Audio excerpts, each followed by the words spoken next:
28 വയസ്സ് പ്രായമുള്ള ഭിന്നശേഷിക്കാരനായ ഒരു യുവാവിനെ സ്ഥിരമായിട്ട് കുളിപ്പിച്ചിരുന്ന പൊന്നുപോലെ സ്നേഹിച്ചിരുന്ന ഒരു അച്ഛൻ പെട്ടെന്ന് ഒരു ദിവസം വന്നിട്ട് പെട്രോൾ ഒഴിച്ച് കത്തിച്ച് കൊന്നുകളഞ്ഞു. ഭിന്നശേഷിക്കാരിയായ മകളെ ഭയങ്കരമായിട്ട് സ്നേഹിച്ചിരുന്ന മറ്റൊരച്ഛൻ പെട്ടെന്ന് ഒരു ദിവസം വന്ന് കഴുത്ത് ഞെരിച്ചു കൊന്നുകളഞ്ഞു. ഭിന്നശേഷിക്കാരിയായ തന്റെ മകളെ വല്ലാതെ അങ്ങ് സ്നേഹിച്ചിരുന്ന ബാങ്ക് ഉദ്യോഗസ്ഥയായ അമ്മ പെട്ടെന്ന് ഒരു ദിവസം വന്ന് വിഷം കൊടുത്ത് കൊന്നുകളഞ്ഞു.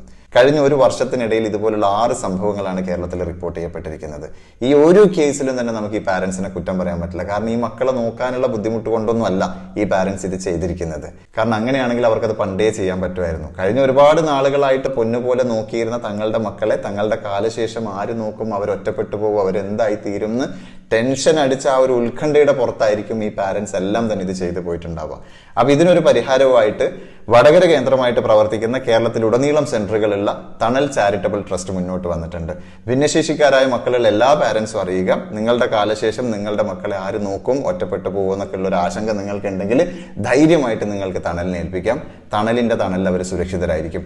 ഇനി നിങ്ങൾ ജീവിച്ചിരിക്കുന്ന കാലത്ത് തന്നെ സാമ്പത്തികമായിട്ടോ മറ്റെന്തെങ്കിലും പ്രാക്ടിക്കൽ ബുദ്ധിമുട്ടുകൾ കൊണ്ടോ നിങ്ങൾക്ക് അവരെ നോക്കാൻ പറ്റാത്ത ഒരു സ്ഥിതി ഉണ്ടെങ്കിൽ അപ്പോഴും നിങ്ങൾക്ക് തണലിനെ കോൺടാക്ട് ചെയ്യാം. നിങ്ങളുടെ ഐഡന്റിറ്റിയോ കുട്ടികളുടെ ഐഡന്റിറ്റിയോ ഒരിക്കലും തന്നെ പുറത്തു പോകില്ല. അതുകൊണ്ട് ധൈര്യമായിട്ട് നിങ്ങൾക്ക് തണലിനെ കോൺടാക്ട് ചെയ്യാം. കോൺടാക്ട് ചെയ്യാനുള്ള നമ്പറും ഡീറ്റെയിൽസ് ഒക്കെ ഞാൻ വീഡിയോയിൽ അറ്റാച്ച് ചെയ്യുന്നുണ്ട്.